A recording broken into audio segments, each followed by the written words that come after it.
Hello and welcome back to the NCMU podcast. My name is Mark and I'm happy to have you here with us. Here at NCMU, we are committed to raising up the next generation of nerd culture ministers and missionaries. And I am joined by a special guest, Brian Stivale. Did I get your name right, Brian? Did I pronounce it okay? You pronounced it perfectly. Awesome. Well, welcome to the show. So glad to have you on here with us. It's a blessing and a privilege to be on with you. I love what you guys do. Well, Brian, I think my guess would be, some of the guests that we've had on historically, people have watched their live streams, watched their YouTube videos. Maybe they're familiar with their content. My guess would be most people will not be familiar with you yet. And so could you help us out just getting started? Help us get to know you a little bit about yourself and some of the things that you've worked on. Sure. First off, I can go to the grocery store and restaurants and not run into people that usually recognize me, which is a wonderful element of what I get to do. But at the same time, I get to be in massive features and huge AAA video games and cartoons from some of the world's greatest animators. And so voiceover is a beautiful, wonderful animal in that it kind of gives you that level of anonymity. I speak for a living. Anonymity. Yes. You can be yourself and not worry about it in public, that thing. It gives you anonymity, but it also offers to you the release of what I consider the most Luciferian and carnal aspect of the industry, and that's your physical form, your body. Where as actors, I'm an actor first. You're usually taken at the cover of the book, it's all about the appeal of your physicality. In fact, when I first started back into the industry, there's a long story. I started doing on-camera stuff, and I did Tom Ford's last feature, Nocturnal Animals. It was a little tiny bit part, and I got cut to a blip, which is fine because, whoa, that was a rough one, and I didn't know what I was getting into. But I thought I was going to be on camera, and my agent started sending me stuff that was like, it's a drunk uncle on a sitcom. And I'm like, oh, I could pull that off. And he's got washboard abs. And I never understood that aspect of it other than that the physical aspect of on camera gets in the way with the actual creative and the spiritual aspect of it. So when you take that out of the equation as a voice actor, still being an actor because the acting part separates you from just being another voice, I've been blessed and privileged to have the freedom of not having to deal with the physical form. So when I talk about anonymity, I also have this beautiful aspect of freedom in my faith, in my belief systems, in my opinions, in just my actual identity. And I'm not a clone of some kind of weird industry representation. And that is because my faith in God has given me the strength to be an ambassador to his kingdom in what was originally his to begin with, but has been given fully over to the enemy. I believe that the entertainment industry far and wide, and that's not just limited to Hollywood, which is conceptual anymore because it's all over the world. I think that there's something to God saying to us scripturally to take dominion until he returns and have dominion in all things. And that doesn't mean to make slaves out of other people, but that means to be the most excellent in all of these different arenas. And I believe that that's been my call in life ever since I was a kid, to be the best at what God made me to be, to shine as bright as I can for him. And in the midst of all of that, when things go well, when there's a success, when a product is well consumed, or when creative work is captured and celebrated, he gets the glory, and then people open up and ask me. And so my real ministry in life, I've worked in singing in gospel ministry. My wife and I have sung internationally for televised ministry and all sorts of wonderful conferences all over the world. But we've also taught and preached and ministered the word all over the world as well. But I find personally, while my wife has this incredible revelation in study, in teaching, and in preaching, I'm an okay teacher, but I'm a better minister by my actual testimony. In person, man to man, person to person. But I find there's no greater testimony than being exactly who God made you to be, without apology, not offensively, but without apology, in the midst of what you're called to do and being excellent at it and then succeeding at it, because there's no greater testimony in its silence, if you will, than the success of God working through your life. And so that's really kind of where I come from. I've been a professional actor since I was 16 years old. I started working in New York City then, and kind of found my way into voiceover by divine appointment. Because while I was waiting to do more on-camera stuff, where I was unhappy going, I don't have washboard abs. This is ridiculous. I'm Yeah, heading into my 40s. Yeah. My real question is, like, in what world is a person who drinks too much ever having washboard abs? That's in Hollywood. I mean, that's the only bubble world where the narrative is do wrong, get right. You know, and that's but it is also, it's bent on selling sex, and it's bent on the sexualized culture, whether it's kid shows or full blown adult shows, which are now straight up bordering on pornography. It makes the actual playing ground really unsafe if you put the words family and friendly into the equation, or faith based into the equation, which is what a lot of people, in fact, the real majority of America and a lot of what the world is showing itself to be is that it's family oriented. We want the nuclear family. We want faith based. We don't want to walk out on a minefield in the entertainment industry, no matter whether it's on Discord or Twitch or on YouTube or through films and television, cartoons, especially through different cartoons that are geared toward telling a vision. I always say that, be careful with that. I wasn't the one to coin that. It was probably some old preacher in the South, but they call it tell a vision for a reason. And so it's important that you get attached to and associate yourself and expose your families to good food, not poison. Yeah. And I think that's hard to do anymore. So it's incredibly important what you guys do on your side to equip the people who are called to the vastness of what would be considered by the traditional church world weird or nerdy or, there's so much productivity in it, and there's so much fruit to be had, and there's so many great people that can influence the world on a level that it has evolved to need. Speaking the language of technology, understanding the language of entertainment, where it's at now, because it is really transforming as we speak. Well, as somebody with a 6-year-old and an 8-year-old little girl, right, who has to be insanely cautious just of what ads come on, let alone what we're watching on YouTube, let alone what we're watching on Netflix, or what new ideas our children are opening our children up to. I really resonate with that. And you had a chance to work on some really incredible projects, some incredible games. You have a whole lifetime in this field as a voice actor. I love this. I guess I've never thought about it this way. So a good friend of mine does a little bit of voice acting. His dad does it full time, and I've had a couple of good conversations with him. And I've never thought about the fact that being a voice actor and really detaching your face and physical form from what you're producing and what you're acting in gives you this unique opportunity to continue to be who you are without feeling all of the weight and the burden of the industry coming down on you to shape you into something that they want you to be. I'm sure that you feel that, but you have a little bit more freedom to kind of be a Christian in the space, express that. I want to talk through all of that because I think it's insanely interesting, and I think it's unique. But let me ask you this first. Like, just throw out a couple of things that you've had the ability to work on. So we have a lot of people who are listening to this who, they've played a lot of the AAA games. They're very familiar with, probably some of the things that you've been able to be a part of. What are some of your favorite projects that you've had the chance to be a part of? Oh, wow. That's tough.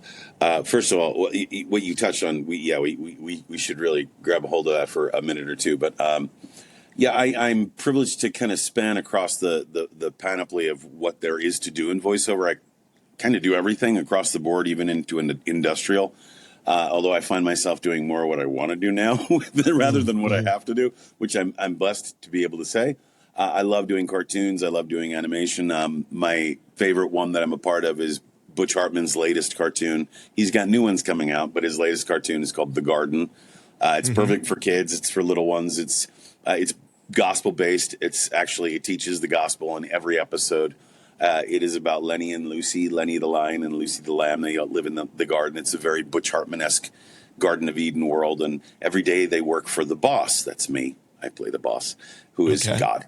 And he calls down from heaven and comes down in the form of a rainbow and gives them assignments. And there's other great characters. And I love doing that because I get to work with a legend in animation and somebody that I've become dear friends with, who's also a believer, a real creator in faith, who is, you want to talk to somebody, I'll have to get you an interview with Butch sometime because of what they've had to walk through. And that's also on the Angel platform, along with David, which is the main real reason I want to, shed light on what I've been doing lately is I'm blessed and privileged to be able to play the prophet Samuel in Angel Studios' latest, now streaming, but latest box office smash, David. It's an epic animated musical tale of David, King David, as young David, becoming a man, becoming adult David. There's more to the story, but we don't leave off with David and Goliath. And I was privileged to be able to play Samuel in that. And with my background, it really converged into a divine appointment that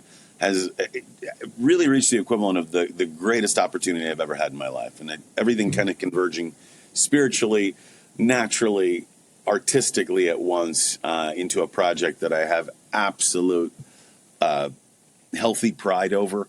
There's godly pride in it because everybody who worked on it was kingdom oriented. It's excellent. It is second to none. I highly recommend that everybody listening to this, everybody gets a hold of this interview, watches David. It's streaming now on Angel Studios platform, but available everywhere. It's doing very well with the streaming platforms, and I'm happy to see it succeed. That's the best credit. I've also, in the midst of all that, while I get to be a prophet, I've also done about 7 years worth of true crime and documentaries, and I've been Venom for Marvel in video games, Eddie Brock in Venom, and also Batman for a couple of different incarnations of video game, and then also I'm Batman in a toy, which is like a kid's dream to be able to do. That's amazing. I am the voice of Rubius Hagrid for the Wizarding World of Harry Potter since he has passed on. And did a few attractions for them already that are there's one in New York and other ones to come. But in the video game sphere, the one I can tell you about that is released and out now and has been out for months is I'm in the latest Mafia incarnation. I'm in Mafia, the Old Country. I play a bit of comic relief in that, Pasquale D'Amato, and you can't get anything without him. He's the store guy, and he's also got a foul mouth, God help me, so that was kind of fun to navigate through. But I'm Sicilian, so I fell into the role.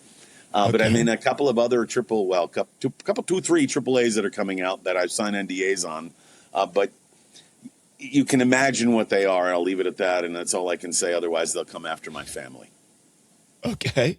Awesome. Well, a couple of things. One, if you do want to get to meet Butch Hartman, he's going to be at Nerd Culture Ministry Summit as one of our keynote speakers. Great. And be with us. And if you want to listen to him, Bubba did an interview with Butch where they went from everything from animation to deep theology in the last season of the Nerd Culture Ministry Summit. And so he's already been on the show. So go check that out. But we're super So what I'm saying to you is old news, essentially, is what you're saying to me. But it was a great opportunity, Brian, for me to say, go register for Nerd Culture Ministry Summit today and come hang out with, 80, 100 other people with Butch Hartman in person. That's awesome. And definitely do that because he is stellar and he's an awesome human being.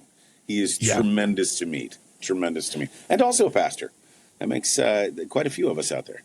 Yeah, there's a lot of pastors out there. And Brian, I actually think I was, without knowing it, I think, is it your voice who's Rubius Hagrid inside of Universal in Florida at some of the amusement park rides there? Because I was just there riding. That's actually Robbie. Those are the originals that Robbie did. Any of the fixes that go in, I couldn't tell you about, but I might be in the fixes in there. However, that's all Robbie. I do two different attractions that are called Wizard's Take Flight and Chaos at Hogwarts. And those are like extensive, like 15-minute experiences that I voiced for them, and that was fun. But it's wild. I find myself in places, and my family finds me in places, and not just live attractions, but I'm all over Branson. Oh boy, howdy, forget it. If you go to Branson or to Pigeon Forge, there's a whole bunch of attractions that I voiced, and somebody actually brought it up to me recently and said, "Hey, I just heard you at such and such," and I went, "Huh? Oh, oh yeah, I forgot I did that." And that's not to say or in any way sound braggadocious. It's just like when you do what I do, you do a lot of it. It's not like on camera where there's one chunk you're working on a piece for 80 days or whatever it is, or a few weeks at a time. My jobs rotate very, very quickly. Even in the midst of doing these AAA video games, I'm juggling them together with other ones and other cartoons and commercials, and so it's kind of hectic juggling the schedule of a voice actor.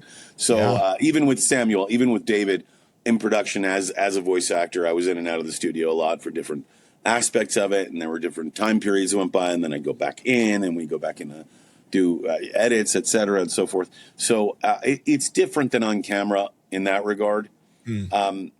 But I do. If it's okay, I'd love to touch on what you brought up before. And Absolutely, that's the whole detachment aspect. And the reason I just say it on that level is I really believe in principle, and I had this revelation after I really started to become successful in voiceover, because my testimony rings back to I thought I was supposed to go into on camera because I was tired of. I'll tell you. Truthfully, my wife and I were itinerant ministers. We had lived in Jerusalem. We were traveling from place to place, living from glory to glory. And I really prayed, Lord, I don't understand. I don't want to be in this position. I've got 2 little kids. I've got 2 boys, my sons, and my wife to care for and to provide for, that I've made this covenant responsibility to do that. And I don't want to put that reliance completely on the church. I don't feel like that's... Yeah. I know I have more that I can do with my hands, and I really prayed about what I was supposed to do. I would have done anything, because I've been very humble in my life to be a base and abound, and I don't say that without humility. I've gone from being on Broadway to then, like, months later tearing up old carpet at a guy's place in Tulsa because I was like, oh, the Lord humbleth me. And I'm okay with that. I'm good with that in seasons. So at that time I prayed about it, and I heard, shut up and lose weight, and I want you to go work on camera. And go, I want you to be an actor. What are you? You're an actor. Act. It wasn't even that I wanted you to work on camera. Forgive me. That was my interpretation of it. Sure. Yeah. And so I thought, okay, Smith Wigglesworth was a plumber. He plumbed. Paul was in Corinth for 1.5 years, and he set up a tent building business. I'm an actor. Let me act. But everybody in my world in ministry thought I was insane. So you're going to take care of your family by going into the hardest profession in the world. Sure. It's actually more reliable for you to care for your family if you were just to start a church than if you were to go into acting. I'm sure many people thought. Right. And that's where their thinking was. But the irony is, if God's not in it, it doesn't matter which one it is. If God's in it, it doesn't matter how difficult it seems or how much of a mountain it is. So my faith was kind of built up for that.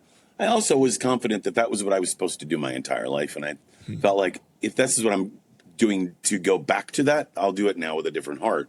And that's exactly what happened. But while I was working on camera, all these opportunities for voiceover started coming up divinely. A producer I hadn't worked with in 20 years said, hey, I have a TV show that Discovery's looking at buying, but I need scratch VO for it. Would you consider do that? Would you do that for me? And I said, yeah. And I ended up getting hired for the show because they liked my VO so much for it. And that turned into 4 seasons of a show called Copycat Killers, which is good because it's true crime that tells kids and guilty pleasure TV watchers it doesn't ever work out. Don't ever mimic crimes that you see in movies or television. It doesn't matter how good of an idea or how many bases you think you have covered. It's evil. You're going to end up in prison or dead. There. So that was the ministry aspect of that show. That's how I justified doing that for 4 years. And that led into other things. I actually had an audition, a series of auditions for The Voice. I was doing very well. I had lost a lot of weight. I was a good testimony story. I was a pastor. I had lived in Israel. I had all these different elements of the Hollywood aspect that would have framed me very well for the show. And I can sing. So I got to my 3rd callback for it. And I didn't get it. And I thought, what did you do? What did you do to me, Lord? What am I doing here? And I was waiting to sign off on some legals in case they used my footage for the show. And I was in front of the photo banner where everybody takes their selfies, and it says The Voice all over it. And I'm sitting there, and I really felt in my spirit I heard The Voice. And I'm sitting there going, yeah, the voice, rub it in, salt in my wound. I didn't get it.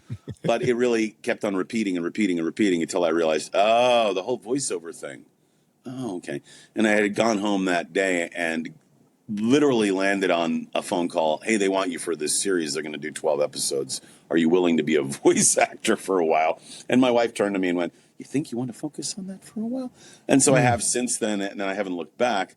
And it's been a wild ride because it really opened itself to me in a divine way where it has provided for my family. It has provided so that I can supply for our ministry needs and not worry about, whether or not we're going to be blessed with an honorarium, et cetera, and so forth. We like them, but I'm happy to have a career that pays the bills, that I can be a productive kingdom builder in, and also have an effect in ministry one-on-one through the work that I do without proselytizing, just by being excellent, and that door opening up in a question, a conversation with producers, directors, other actors. Say, hey, what's your deal? Who's your manager? Is my favorite question, and I love answering it because my manager's. It's as much as I'd love to say it's my wife because she knows everything.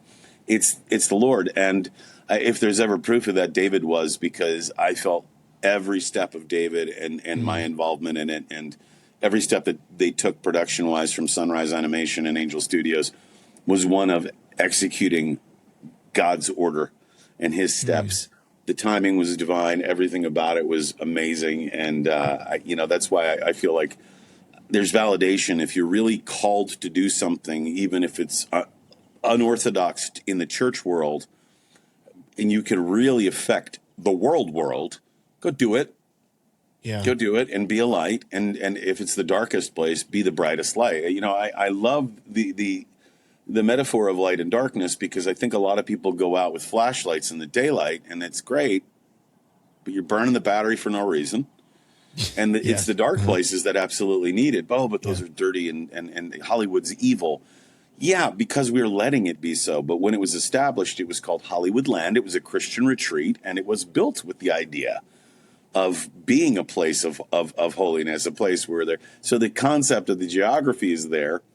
And, the church has given away the entertainment industry, and for all intents and purposes, the video game industry and so many other aspects of it, that's carnal. Whereas it should be kingdom minded, that no. Let's do this, but let's do it so well that it's the best thing out there and they can't second it. And they want to mimic what we're doing and I feel like they've accomplished that with David. And that's the first time I've seen that in animation, as many great animations that are out there on the level of spiritually, since The Prince of Egypt. Yeah. Well, it's interesting. I got the opportunity, of course, an animated movie came out, Light of the World, earlier this year. And I got to interview Tom and Tony Bancroft as they were getting to release that. Both of them worked in Disney. Both believers. And they left for their faith, and I think that's an amazing testimony. And that was a really a lot of the things that Tom and Tony shared are very similar things to what you've shared, right? Sort of about the world, like especially they actually talked a little bit about how the Christian world had kind of rejected them at some points and kind of pushed back funny because they were. That's the funny part, and I think there are people who would give that testimony that while they had something really incredible to offer artistically to the church world spat them out their mouth. Yeah, but then just they went to the industry, and the industry was like, "Where have you been?" And then celebrate them. But that is actually, in many ways, a much more powerful platform than it ever could have been, just being left into the world of the church. Yeah. And I think there's a lot of encouragement there too for people who are listening, who are just wondering, like, what does it look like for me is it okay for me to take place in this? Twitch is a dark place. The name of our church is Lux, which is a Latin word for light. And, one of the things, the mission statement is to be a light for every dark place. Amen. And, I think a lot of times people do look at the internet, they look at they look at video games, they look at media, they look at culture, and they say, man, this is dark. I don't know how to engage with this. And then you just get a lot of people who are hoping Jesus comes back tomorrow, which might be one of the least Christ-like things to believe when there's so many people who don't know Jesus and who are bound for damnation when Christ comes. And so, like, those sorts of responses, it's like, man, we would send missionaries to any part of the world physically that we felt was dark, that was entrenched in occultism, whatever have you. Why would we not be on mission in the places inside of our own culture that we view as dark, rather than fleeing from them? No, and that's such a elementally a repetitive issue within the walls of the church throughout the ages too, is understanding the time that you're living in and not being locked into, well, this is how we do it. And also taking yourself out of, by renewing your mind, understanding the depth of what was spoken. The Great Commission is misinterpreted on one of the most incredibly important levels, and that's that Jesus said, go into all the world. Go into. And in the Hebrew, and if you want to break in the hermeneutics, it literally is go within the inside of, meaning infiltrate the culture of. Understand the culture you're going to be a part of. Let the gospel permeate the roots rather than just the surface. Not just go to, go on, or go about, but go into. And I think there's something about the systems of particularly Al Gore's The Interweb, since its incarnation, that have brought a lot of darkness. I mean, they call the dark web, and you've got a lot of nefarious aspects on there. It is literally a way for cannibals and crazy people to meet. And but it's also a voracious tool for the gospel. Yes. And it's also an incredible mission field that is being overlooked unless you're of the mind. And that's generational to a very certain degree, but there are a lot of older pastors who get it. I believe that now. That there is an entire community that's unreached out there, particularly in these millennial generations and Gen Z and whatever the new generation, if it's Gen Alpha again, they're living in that sphere. Yep. That's their mission field as well, but that's also where they live. And if we leave it unto the darkness and say, well, oh, no. Come Jesus, come Lord Jesus. That's great. Yeah. Be ready. But he also said, take dominion, like I said earlier. And also don't be lazy with the talents that you have. Don't just bury them out of fear. You go and multiply them. The market's a scary place too. But the reality of understanding that there are souls behind every person with a mouse on Twitch or Discord, watching the streams, understanding what's out there. They're being influenced by people. And there's a lot of great influencers out there. There's a lot of great stuff out there that you can get positive influence over without delving directly into the catechism of faith or understanding your faith, et cetera, or looking denominationally at some level of Christianity. There's a lot of good inspirational stuff out there. But the word and getting reached with the actual presence of believers, that's so important. And if you abandon that mission field, that's the same as the church for so many years abandoning Hollywood, abandoning the cinema, abandoning film, abandoning quality television. And there's only been a very serious rebirth of that with a level of excellence that I would consider kingdom quality. And that's a side thing. I hate when people look at ministry-oriented things where people who are of the faith that cry out at and go, oh, no, that was good for a church, or he was good because it's, and it looks at mediocrity as the mean. That's the baseline. But I don't serve that God. I don't serve the God of mediocrity. I don't serve the God meh. I serve the God of all creation, and he is all powerful and almighty, and all the resource on the earth, including creativity, is his. It belongs to him. He's the Father of all lights, from whom all good gifts come. And so when there is an opportunity to be to use the megaphone to bless him in creative story or in some kind of capacity where it's unorthodox to the norm of the church to applaud a land, a tree, and the word, look, use it. David cried out and is still crying out to all the nations with a very, very clear messianic message. And that's just part of David's story, by the way. Biblically, we're not, trying to change anything or Christianize it. Sure. And without David, you don't have Jesus. He doesn't have a throne to sit on. It's David's throne that he's sitting on. And obviously, Jesus is of the line of David. So take David, look at that. It's crying out to the nations, this message of the gospel, this message of hope. But it's more importantly crying out in a very clear way to young men and women, whether that's of age or spiritually, you're not alone. You do not have to live in the darkness.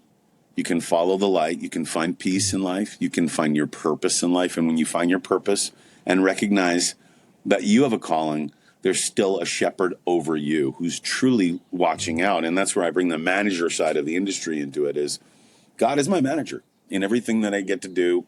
I'm privileged to do.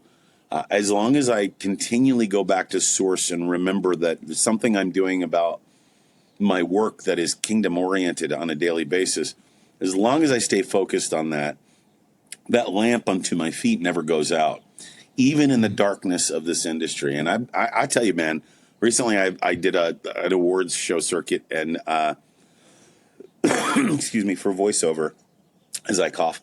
And there are a lot of really unique people in the voiceover community, but a lot of them, and I don't say this about my community darkly, I love the people in the voiceover community, but a lot of them live in the dark. A lot of them live under persuaded ideologies and narratives that aren't their own. A lot of them think they think a certain way, but in reality, their core belief systems are having a dichotomy. They're fighting themselves. Yeah. Sure. And oftentimes, all it takes is somebody who's bold enough to say, "Oh, that's silly. Why don't you think this way?" Or change your mind. Repent. Yeah. Literally means, hey, change your thinking. Hey, change your thinking. Why are you I'm so negative. This has happened. My career, blah, blah, blah. Oh, my whole family's falling apart. And all the typical human condition stuff, everybody has it everywhere. Everybody's human. Sure. Everybody has it everywhere. But if you actually have a light in that darkness to apply to it and go, no, you don't have to think that way. Who told you that? And to apply the truth in the midst of those situations, it's shocking. It's shocking. It's like a breath of fresh air to some people.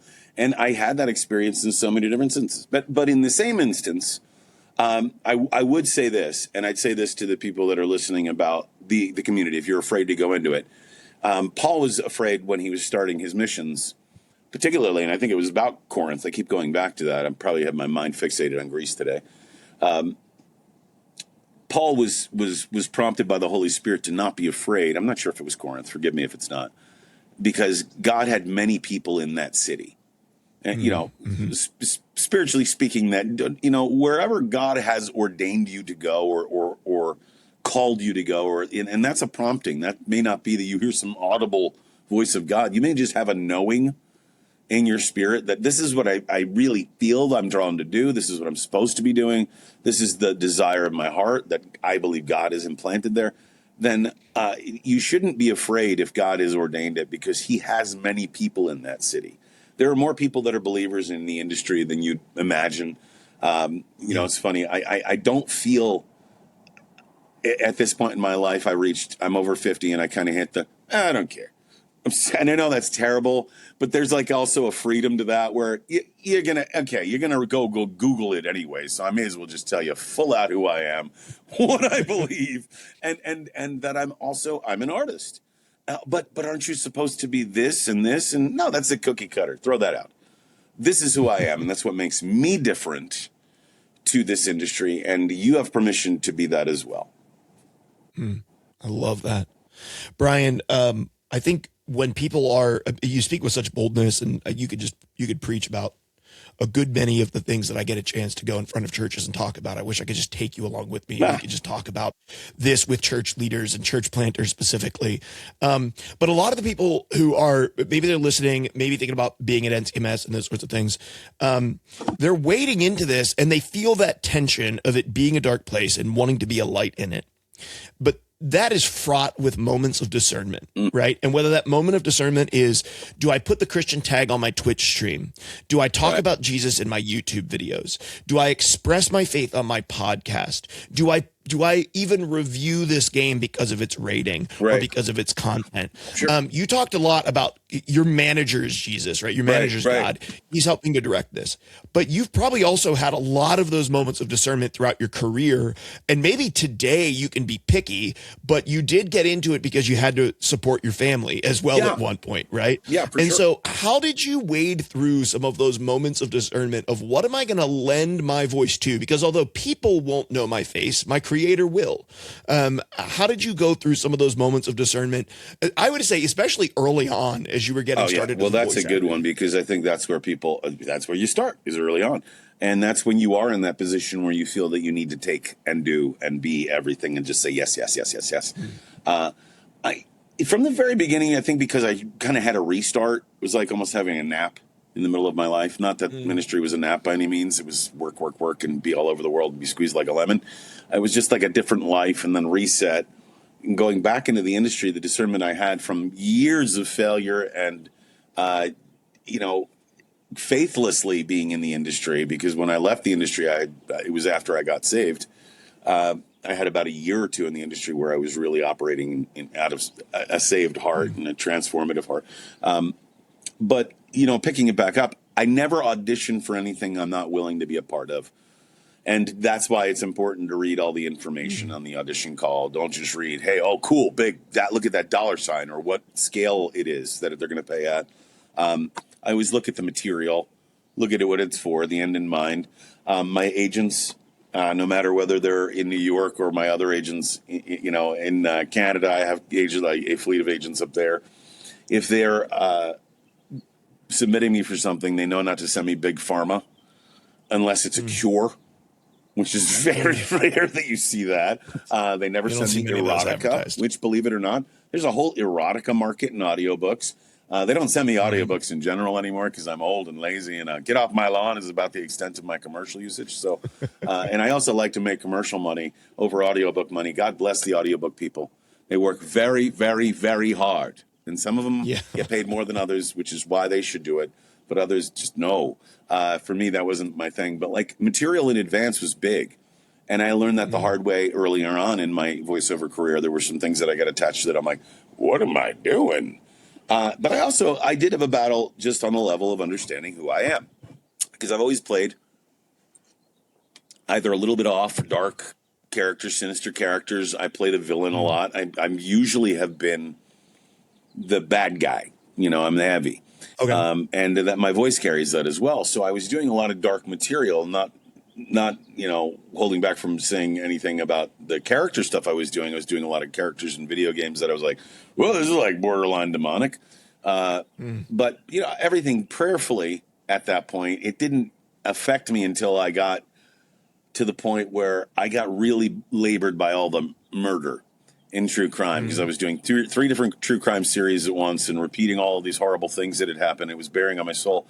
And I just had gotten emotionally tired, not spiritually, but emotionally tired of being the boogeyman, if you will. And I had an opportunity to do a full read of the New King James Bible in a British accent, which would have been fun. Could have kept things lively. But that would have equated to an entire season's worth of that show. And I had that audition and came down, and my agent said it was between me and one other guy, an actual Brit.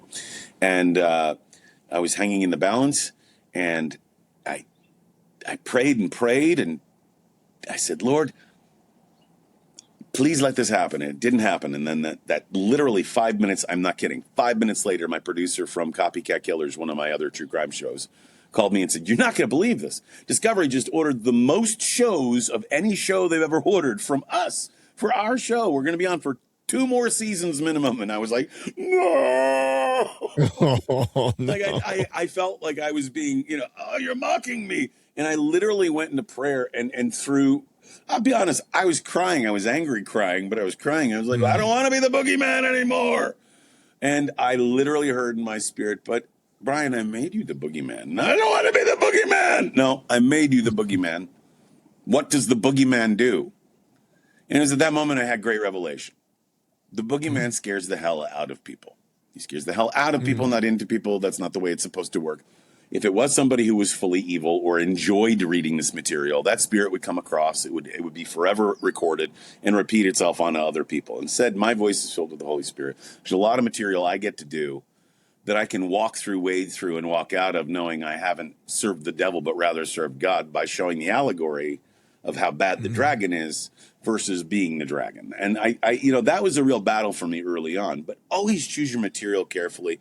Never intend, and I think this is an audition thing or a resume thing. Don't put yourself out there for work that you wouldn't be associated with. It's like I'd never submit myself to certain production companies on the basis of their morality, on the basis of their agendas, on the basis of what they're politically out there to do. I don't want to be a party to their stuff. I don't want to give them quality to what they're agendizing, which is why I was so thankful to be associated with Sunrise Animation and Angel Studios on this and other projects, because their hearts are after God. Just like David, to have a heart after God is the key to all of this. And I think if you're walking into that situation where, okay, it's not a typical environment, this is not a typical profession. My family's questioned this, my pastors are even kind of questioning this, but I understand if God's told you to do it and it seems like a mountain, it's probably God, but it's also, he's not going to leave you out with, cold. If there's a vision, there's going to be provision for the vision. If that means relationship, if that means open doors, if that means protection or favor, but you got to be prayed up, you got to be learned up, you got to be, and that's why the equipping part is so important. If you get the idea, don't Kanye your way into it, which means, oh, Kanye got saved, let's make him a pastor 2 weeks later, which, all due respect, love the guy, glad he's repenting and everything. Terrible idea. People get elevated way too quickly. So if God has put this in your heart, there's a timeline to that. The word says, sow, water, time, seed harvest, seed time harvest. That's the important thing to keep in mind. Is so while you're getting equipped, you're getting fulfilled for all of this stuff. And so when that opportunity comes, your preparation's there and you can have success. Yeah, I love that. Steady faithfulness in the same direction. It's what we've been harping on for a really long time. But also with discernment, just to cap that off, individual discernment for individual things, to each situation. And I don't think there's a blanket discernment for everything. That's called religion. God walks us through and the Holy Spirit's there to direct your steps in those moments. If there's a role that comes up, I have a friend who was offered the VO, the voice of God, if you will, which is ironic that they even call it that, on what was the Spice Network years ago. And they offered her a ton of money, like college tuition for her 2 kids money. And it was tempting in the natural, but she had a conviction about it. And she was like, nope, not going to do it. And they doubled it, and she still had a conviction about it. And God bless her, she didn't do it. She has weird regret about it this day, and I have to minister to that to go, no, you did the right thing. You need to be free in that. And it's the reason she has weird regret about it is because the next person that came along was also a Christian, and they did it. And they got that money, and they were like, oh, I don't know. I didn't even know you were up for that. And so it really, but that's another story. Be discerning in each situation. I think that's the tough thing. I love that. Well, Brian, we love to close down the show with just asking basically a piece of advice that you would have given your earlier self. So you're 19, you're in New York, you're in musical theater, you're feeling this pull and this draw towards, being on camera, being on stage. Now we're in the post of finishing the David film. You have a long career as a voice actor and as a pastor. What if you could just give 19-year-old Brian a word of advice, some input from yourself? What would you give him? Producers make the real money, kid. Get on the other side of the table. No, I'm kidding. Actually, well, sometimes people have given just that really practical stuff. There's a lot of truth in that. Well, listen, one of our streamers once were just like, set up an LLC. Like, you need to set up an LLC. That was their piece of advice, and it was rock solid. I'm going to be holy. I have to start with a holy one because it's really where my heart would be. And that would be to say, hey, listen, depend upon God and listen to God. Find your faith. Find your faith. Because I was always searching, and I was always bent toward Jesus. I came from a very unique situation. I didn't get saved until I was in my early 20s, and I had a prophetic dream where the Lord literally appeared to me, and I rejected him because I had been so hell-bent against Christianity because of my family experience. I would tell my younger version of myself, trust where your heart was. When I was 13-year-old, I was listening to Stryper. Like, because I liked the music, but I was getting the word, and I was doing it of my own volition. Nobody gave it to me. I just thought it was a cool metal band. Blah. I was like, all right, cool. Hey, it's positive. Trust your intuition to follow the Lord. Have a heart after God, and nothing can stand in your way in that regard. He'll always order your steps. That's the first thing I'd say to myself. The second thing I'd say to myself is to become a voice actor way earlier. That's what I would have done, because that's essentially what I've been this whole time. I've been on my feet, wasting my physical energy. I could have been in a booth making tons of money.